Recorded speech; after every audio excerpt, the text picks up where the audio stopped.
હવે જો કેટલું આશ્ચર્ય છે, સામે છે એ સ્વયં ભગવાન છે.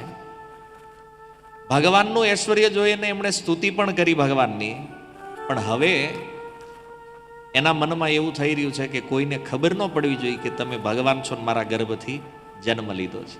કારણ દેવકી કે હું કોઈને જઈને એમ કહીશ ને કે મારા ગર્ભથી ભગવાન આવ્યા છે તો કોઈ મારી વાત ઉપર વિશ્વાસ નહીં કરે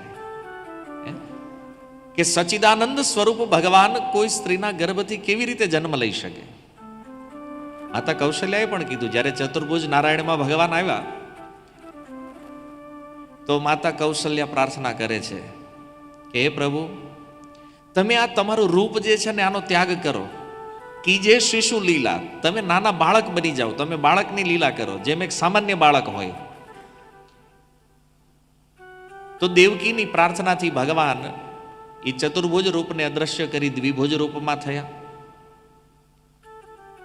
અને ત્યારે માતા દેવકી કહે છે કે હે પ્રભુ, હવે મને ભય લાગી રહ્યો છે અને એટલા માટે તમે આ સ્વરૂપને છુપાવો અને તમે બાળક બની જાઓ.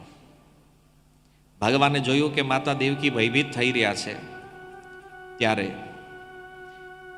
ભગવાન એના પૂર્વ જન્મની કથા કહે છે કે હે વસુદેવ દેવકી સાંભળો, પૂર્વના સમયમાં તમે પ્રશ્નિ અને સુતપાના રૂપમાં જ્યારે આ પૃથ્વી ઉપર પ્રગટ થયા અને દેવતાઓના 12,000 વર્ષ સુધી તમે તપસ્યા કરી. આ તપસ્યાના ફળ સ્વરૂપ જ્યારે હું પ્રસન્ન થયો, મેં તમને વરદાન માંગવાનું કીધું, ત્યારે તમે કીધું કે પ્રભુ તમારી જેવો પુત્ર પ્રાપ્ત થાય. ભગવાને તથાસ્તુ કહી દીધું, પણ પછી વિચાર કર્યો કે મારી જેવું તો કોઈ છે નહીં, તો મારે જ એના પુત્ર બનવું પડશે. અને વચન આપી દીધું, અને વચન આપ્યા પછી જો એ પૂર્ણ ન થાય તો પછી 3 ગણું દેવું પડે. એટલે ભગવાન કે ત્યારે જ્યારે તમે પ્રશ્નિ અને સુતપા હતા ત્યારે હું તમારા ત્યાં પ્રશ્નિ ગર્ભના રૂપમાં પ્રગટ થયો. ભગવાનનો એક અવતાર થયો પ્રશ્નિ ગર્ભના રૂપમાં. બીજા જન્મની અંદર જ્યારે તમે અદિતિ અને કશ્યપના રૂપમાં પ્રગટ થયા ત્યારે હું તમારો પુત્ર બન્યો ઉપેન્દ્રના રૂપમાં. ભગવાન વામન ઇન્દ્રના ભાઈ છે એટલે એને ઉપ ઇન્દ્ર કહેવામાં આવે છે. એમ આપણે હોય ને પ્રમુખ અને ઉપપ્રમુખ, એમાં ઇન્દ્ર અને ઉપ ઇન્દ્ર, તો ઉપેન્દ્ર છે ભગવાન. આજે પણ ઇન્દ્રના અડધા સિંહાસન ઉપર ભગવાન વામન બેઠા છે. આપણા બ્રહ્માંડમાં વામન અત્યારે કન્ટિન્યુ છે. આ વામન અવતાર સ્વર્ગમાં બિરાજે છે ભગવાન. અને આ તમારો ત્રીજો જન્મ છે દેવકી અને વસુદેવના રૂપમાં, ત્યારે હું કૃષ્ણના રૂપમાં તમારો પુત્ર થયો છું. જો આ ભગવાન છે કે જે જન્મ લેતાની સાથે પોતાના માતા પિતાને એના 3 જન્મની કથા કહે છે. સામાન્ય જીવમાં આ સામર્થ્ય નથી હોતું. અને ભગવાને કીધું કે જો છતાં તમને ભય લાગતો હોય તો તમારી પ્રાર્થના અનુસાર હું બાળક બની જાઉં છું. પણ જો હું આ સામાન્ય મનુષ્યનું રૂપ લઈશ તો લોકો મને સામાન્ય પુરુષ માની લેશે. પણ ભગવાન કે હવે જે માને, હું તો જે છું એ છું જ. આટલું કહી ભગવાન ચૂપ થયા અને એક સામાન્ય બાળક બની ગયા. અને એ સમયે સુખદેવજી કહે છે, તતશ્ચ શૌરીર ભગવત પ્રચોદિત સુતમ સમાદાય સસુતિકા ગૃહાત યદા બહિર્ગંતુમ યેશ તર્હજા યા યોગ માયા જનની નંદ જાયા. વસુદેવજીના મનમાં ઈચ્છા થઈ કે આ સુતિકા ગૃહની બહાર નીકળવું છે. જેલનો જે રૂમ હતો એ રૂમથી જેવા બહાર નીકળવાની ઈચ્છા કરે વસુદેવજી, સુખદેવજી કહે છે ઈ જ સમયે યા યોગ માયા જનની નંદ જાયા. અને એ સમયે યશોદાજીના ગર્ભથી ભગવાનની યોગ માયાનો જન્મ થયો. વસુદેવજીની જેવી ઈચ્છા થઈ કે મારે આ સુતિકા ગૃહની બહાર, પણ કેવી રીતે? કારણ કે એના પગમાં બેડી હતી અને બેડી એવી રીતે બાંધી હતી કે એક પગ એમાં એક છેડો સાંકળનો બાંધેલો અને એક છેડો થાંભલા સાથે બાંધેલો. અને સાંકળ એવડી હતી કે વસુદેવજી જેલની અંદર ફરીએ કે જ્યાં એને ફરવું હોય, પણ બહાર ન જઈ શકે. તો વસુદેવજીએ વિચાર કર્યો કે મારે આ પુત્રને ગોકુળ પહોંચાડવો છે, અને એટલે મારે આ કારાગૃહની બહાર નીકળવું છે. તો જેવા વસુદેવજીએ ભગવાનને પોતાના હાથમાં લીધા અને પોતાની છાતીએ લગાડ્યા, હૃદયે લગાડ્યા, બેડી અપને આપ ખુલી ગઈ. જો શ્રીમદ ભાગવતની આ જન્મલીલા ઉપર તમે વિચાર કરો તો આજકાલ લોકો ટોપલામાં લઈ જાય ભગવાનને, અને ઘણા લોકો આવી લીલાઓ પણ કથાઓમાં ઉત્સવ હોય તેમ જોતા છો, ટોપલામાં નાખીને લાવે ભગવાનને. પણ આચાર્યગણ કહે છે કે ટોપલો તો ત્યાં હતો નહીં જેલમાં એ વખતે. વસુદેવજીએ ભગવાન કૃષ્ણને પોતાના હૃદયે લગાડ્યા છે. અને તમે જુઓ, કોઈ પ્રિય વસ્તુ આપણી જે હોય એને કોઈ ટોપલામાં લઈ જાય? આ તો સાક્ષાત ભગવાન પુત્ર બનીને આવ્યા છે. એક સુંદર રેશમી વસ્ત્ર પ્રગટ થયું યોગ માયા દ્વારા, અને એ સુંદર રેશમી વસ્ત્રમાં ભગવાનને રાખી વસુદેવજીએ ભગવાનને પોતાના હૃદયે લગાડ્યા છે. કારણ કે ભગવાનથી વધારે પ્રિય બીજું શું હોઈ શકે? ભગવાનને પોતાના હૃદયે લગાડ્યા.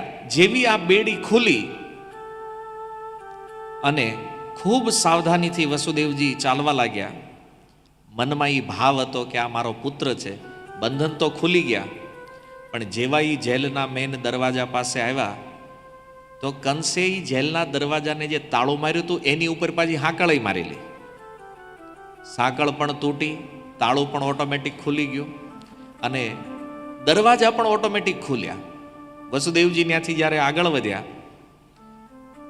હરિસુરીજી કહે છે કે જે વ્યક્તિ ભગવાનનું નામ લે એના જન્મ મરણના બંધન ખુલી જાય. આ નાની એવી સાંકળ ખુલી, એમાં શું મોટી વાત છે? સાક્ષાત ભગવાન જેના હૃદયમાં આવી ગયા છે તો એના તો ભવસાગરના બંધન ખુલી ગયા છે. તો આ સાંકળ શું છે? આ બેડી શું છે? અને આ રીતે વસુદેવજી આગળ વધે, પણ ભગવાનની યોગમાં એ આખી મથુરાને સુવડાવી દીધી યોગ નિદ્રામાં. કે કદાચ વસુદેવજીને જાતા કોઈ જોવે, અમુકને રાતે જાગવાની આદત હોય અને એ રાતે ફરતા હોય, એને નિશાચર રામાયણમાં એને કહે છે. હનુમાનજી મહારાજ લંકા પહોંચ્યા, રાતના સમયે પહોંચેલા તો એક પર્વત ઉપર ચડીને હનુમાનજી મહારાજ જોયું કે આમ લંકામાં છે હું, આખું દ્રશ્ય જોઈ. સ્વામીજી કહે છે, લંકા નિશિચર નિકર નિવાસા, યહાં કહા સજ્જન કર વાસા. આ તો નિશાચરોની નગરી. નિશાચર એટલે રાતે જે હાલે, નિશા માને રાત્રિ, ચર માને ચાલુ. તો અમુક નિશાચરો હોય રાતે, અમારા સુરતમાં તો બહુ હોય, રાતે ખમણ ગોતવા નીકળતા હોય. નિશાચર રાતે ખાવાનું ગોતે.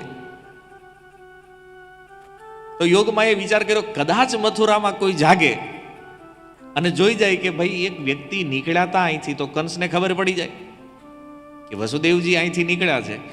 એટલા માટે યોગમાયાએ પહેલા આખી મથુરાને, ત્યાં સુધી મથુરાના કૂતરાને યોગ નિદ્રામાં હોવડાવી દીધા. અને કૂતરાને હોવરાવા બહુ જરૂરી છે, કારણ કે માણા હોઈ જાય પણ માની લો કૂતરું ભહે, તો કૂતરું બહુ ભસે ને તો વળી કોઈક જોવા નીકળે બારી ખોલીને કે કંઈક બહાર કંઈક હલ્લો નથી ને, અને વળી કોઈક બારી ખોલે ને ખબર પડે કે આ પુત્રને લઈને જાય છે તો પણ ખતરો છે. એટલે પશુ પક્ષી મનુષ્ય સહિત બધા જીવોને મથુરામાં યોગ નિદ્રામાં સુવડાવી દીધા. અને આ રીતે વસુદેવજી એક પછી એક દરવાજાથી આગળ વધે. જો ભગવાનની યોગ માયા બધું કરી રહી છે.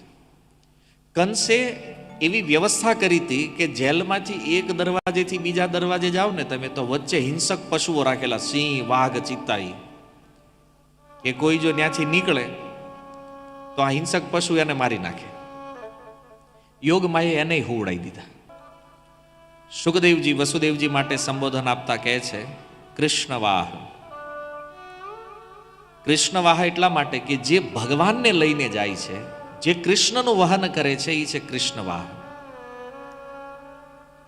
જે કૃષ્ણને પોતાના હૃદયમાં રાખીને વહન કરે છે. તો આપણે પણ કૃષ્ણવાહ બનવાનું છે.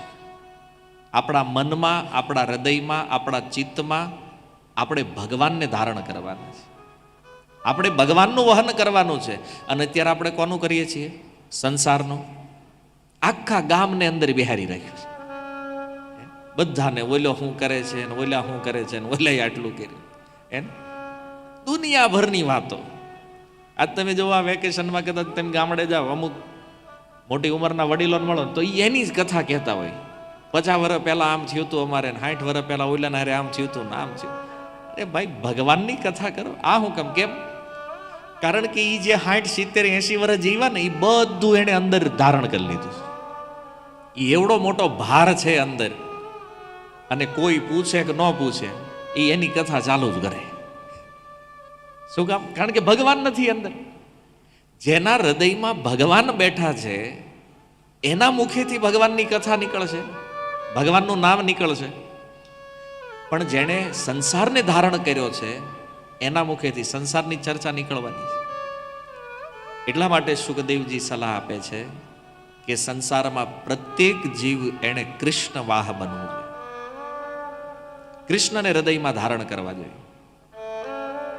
આ હૃદય જે છે ને એ ભગવાનનું સ્થાન છે, સંસારી લોકોનું નહીં. પણ આજકાલ લોકોમાં એવો ટ્રેન્ડ છે કે હૃદયમાં કોકને ને કોકને બેહાડી દે છે.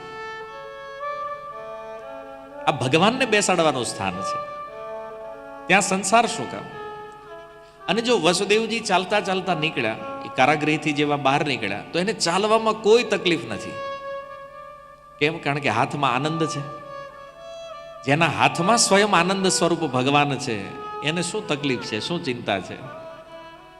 જેવા એ જેલની બહાર નીકળ્યા તો વાદળ જે છે ને એ ધીરે ધીરે ધીરે ધીરે વર્ષા માંડ્યા કરવા, ઝરમર ઝરમર વરસાદ.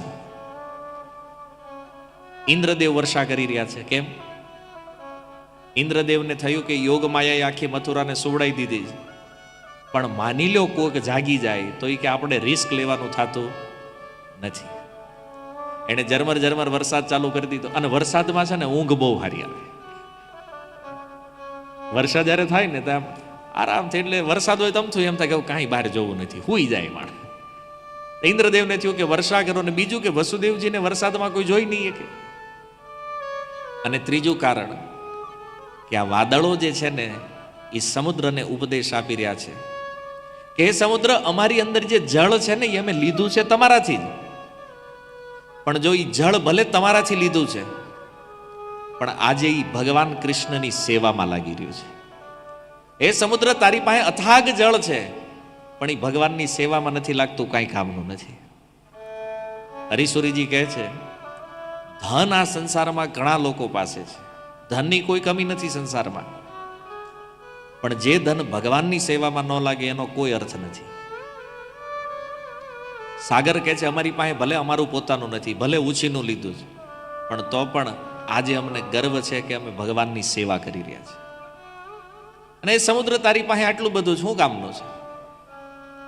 આજ વાદળ પોતાને ધન્ય માને છે. કેમ? કે ભવિષ્યમાં લોકો ભગવાનની તુલના અમારી સાથે કરશે. જ્યારે કોઈ કહેશે ભગવાનનો રંગ કેવો, તો કહેશે ઘનશ્યામ,